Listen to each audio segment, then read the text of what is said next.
பாஜகவின் வெறுப்பு அரசியலுக்கு பலியாக வேண்டாம் என டெல்லி மக்களுக்கு மக்களவை எதிர்க்கட்சித் தலைவர் ராகுல் காந்தி வேண்டுகோள் விடுத்துள்ளார். டெல்லியின் உத்தம் நகரில் ஹோலி பண்டிகையின் போது ஏற்பட்ட தகராறில் தருண் என்ற இளைஞர் கொலை செய்யப்பட்டார். இதனால் அப்பகுதியில் பெரும் வன்முறை வெடித்தது.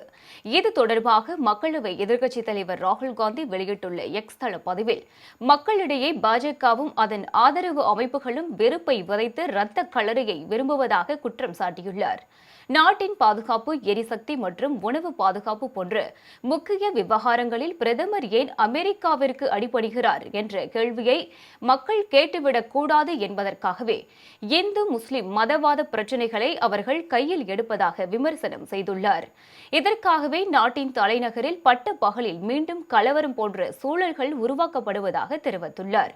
யாரோ ஒருவரின் தூண்டுதலுக்கு பலியாகி விடாதீர்கள் என்று டெல்லி மக்களுக்கு அறிவுறுத்தியுள்ள ராகுல் காந்தி, நாட்டின் உண்மையான வலிமை ஒற்றுமை, சகோதரத்துவம் மற்றும் அன்பில்தான் உள்ளது என்று குறிப்பிட்டுள்ளார். ஒன்றிணைவோம், பாரதத்தை ஒன்றிணைப்போம் என்றும் ராகுல் காந்தி பதிவிட்டுள்ளார்.